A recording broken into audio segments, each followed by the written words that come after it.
נולדתי בשדרות להורים שבאו ממרוקו בשנות ה-50. אבא שלי בא מפס ואמא שלי מעיירה קטנה בשם קסאבה. ובארץ הם דיברו בבית רק במרוקאית, ואיתנו הם תעקשו לדבר רק בעברית משום מה. אמנם אנחנו ככה גונב לאוזנינו מדי פעם שיר במרוקאית או משהו כזה, אבל הכל היה בשקט. זאת אומרת, ברדיו, בחלש, כשחלונות סגורים, ומה שמצחיק בעצם שכולם כאן תושבי צפון אפריקה ומרוקו, וכולם בעצם התביישו. וזה בעצם מנוגד, מצחיק, אבל זה מנוגד למה שקורה היום עם העלייה מרוסיה למשל, שהם דווקא שומרים על הזהות ועל התרבות שלהם, יש להם עיתונים ברוסית, הם מדברים, רואים ערוצים כמעט רק רוסיים, וההורים שלנו, אאוט. הכל רצו להיות כאילו דומים ישר ישראלים. כנראה שזה היה החלום הגדול שלהם. ואנחנו כמובן ספגנו גם מזה, אבל למדנו שצריכים לשתוק.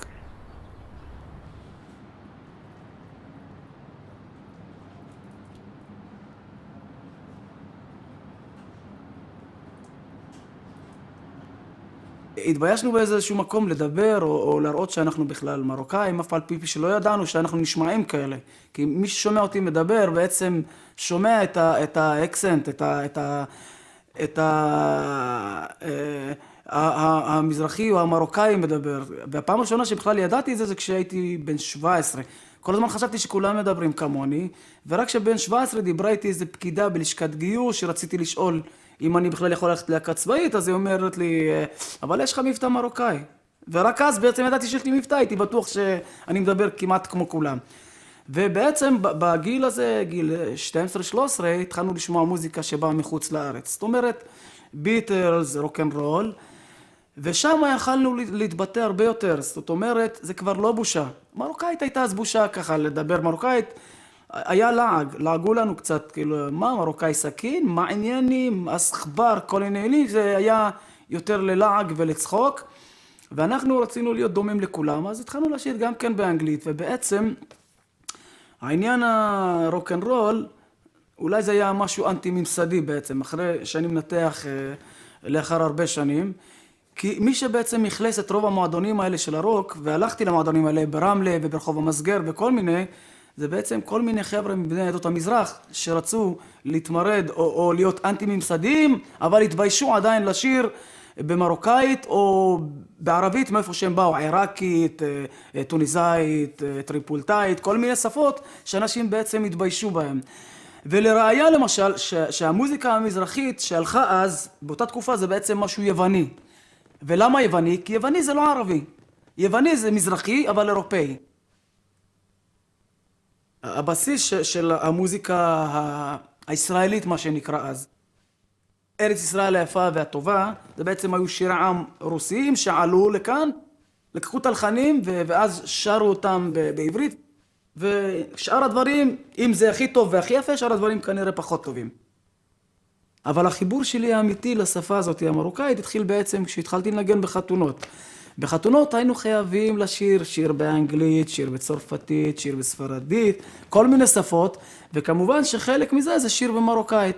כשהגענו לשפה המרוקאית ולשיר במרוקאית, פתאום כל הקהל קם על הרגליים, שמח, רוקד, משתולל, סגרת, לולולו וכל מה שרוצים שמחים, ואז הבנו בעצם שזה חסר לאנשים. זאת אומרת, אם הייתה איזו תקופה שהתביישו בשפה הזאת, לאט לאט זה מתחיל להיעלם. ואז הבנו שאנחנו צריכים לשיר יותר במרוקאית. אז מה שעשינו זה פשוט הקמנו להקה שנקראת שפתיים ושרה בעיקר במרוקאית, ואז התחלתי גם לכתוב שירים במרוקאית. זאת אומרת, השפה הראשית שלי נהייתה שפה מרוקאית, זה כבר לא אנגלית ולא שפה אחרת, זה מרוקאית. ושם התחלתי לכתוב שירים, הטקסטים במרוקאית, וניסיתי לפני כן לשיר קצת בעברית על מוזיקה מרוקאית, וזה לא עובד, כי בעברית אין סקסיות, במרוקאית יש סקסיות בשפה. זאת אומרת, אם אני שר אילי חביבי דיאלי פיינו, אז זה נשמע יפה. ובעברית זה אילי חביבי שלי, כאילו זה לא עובד יפה.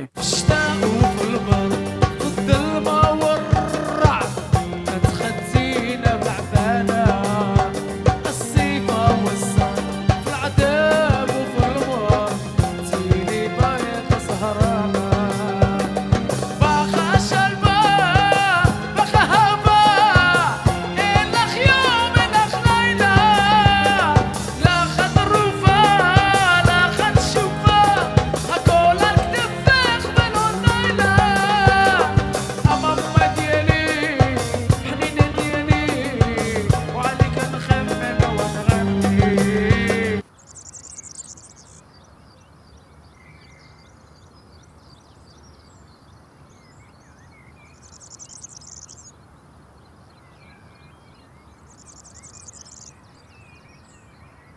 נולדתי בעיר צ'רנוביץ.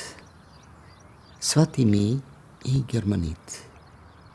עם הסבים דיברנו יידיש. עם עוזרות הבית דיברתי רוטנית. וכשאני נולדתי, צ'רנוביץ הייתה שייכת לרומניה ודיברנו רומנית. זה נמשך עד גיל 8 בערך, כשפרצה מלחמת העולם השנייה.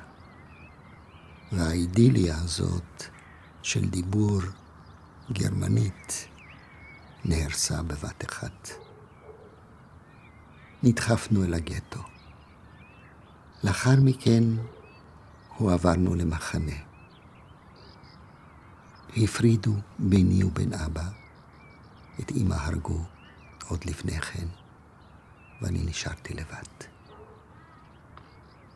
החלטתי לברוח מהמחנה. מראה פניי היה בלונדיני, ונראיתי כילד אוקראיני. העולם התחתון אימץ אותי, ואצלו עשיתי את רוב המלחמה.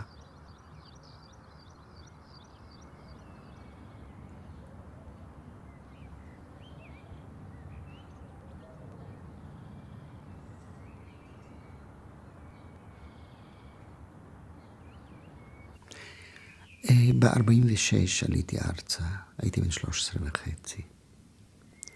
בלי השכלה, בלי הורים, בלי שפה לאמיתו של דבר.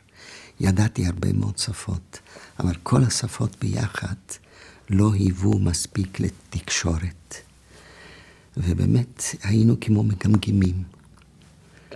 דיברנו בשפת הגוף ולא בשפת הפה.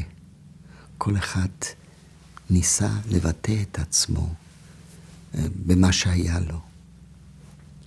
לאט לאט קנינו את העברית.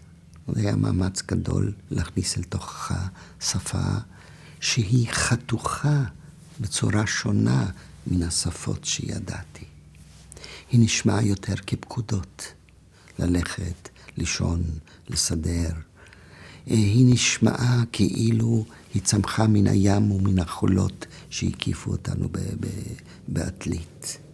זאת לא שפה שהיא נובעת מתוכחה, אלא אתה כמו מכניס אל תוכחה חצץ. הרבה השקעתי בלימוד השפה העברית. כאילו חצפתי אותה מתוך איזה הר. כשהתחלתי לכתוב, כתבתי בעיקר על חיי, על גורלי, על יתמותי, על הוריי שעבדו לי, על העיר שעבדה לי, ועל כל הדברים הקטנים שהקיפו אותי. ותוך כדי כך, כל הזמן כשכתבתי עברית, וככל שהתאמצתי לאמץ את השפה הזאת על כל האידיומים שבה, צצו מדי פעם שפות אחרות. כל הזמן הפריעו לי בכתיבה, אבל כן הייתי צריך להדחיק אותם עוד יותר, כדי שלא יפריעו לי, כדי שמילים משפות אחרות לא יצוצו פתאום, או חלקים, מילה לפעמים משפט, כדי שזה לא יצוץ. והבעיה הייתה אצלי מורכבת, מפני שרוב גיבוריי הם מהגרים. נהיינו שהם למעשה מדברים בשפה גרמנית. רוב גיבוריי מדברים בחיי היום-יום שלהם גרמנית, אבל אצלי הם מדברים עברית. כל מהגר נושא בתוכו שתי שפות, שני נופים. איזה עולם דואלי. המהגר לא היה מקובל באותם השנים. באותם השנים ב-1946, שנות 40, שנות ה-50, זאת הייתה ארץ אידיאולוגית, והאידיאולוגיה טבעה דבר עברית. שכח את העבר שלך, שכח את שפת אמך, שכח את אישיותך. אני ובני דורי, אנחנו הדחקנו את כל מה שהיה בנו, אנחנו הדחקנו. ועל גבי הקרום העליון של התודעה, בנינו חיים אחרים, שאין להם חיבור אל העבר. אבל לאט לאט, כשהתחלתי יותר להיכנס לתוך היצירה,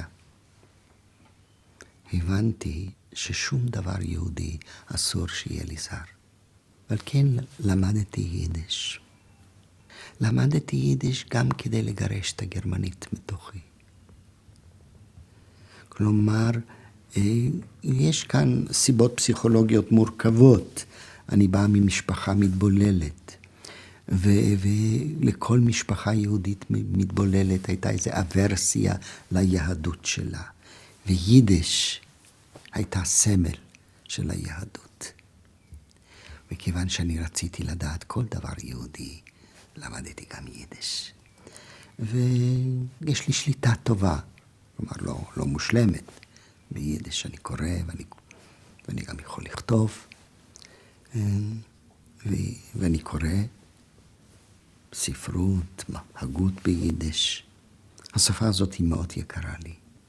היא יקרה לי משום שזאת הייתה שפת הסבים, ומשום שראיתי את המוות באמצעות השפה הזאת. כלומר, ראיתי, כלומר, יהודים, זקנים, נשים חלשות, ילדים על סף המוות, וכולם מדברים יידיש. לשפה הגרמנית. תמיד היה לי יחס אמביוולנטי.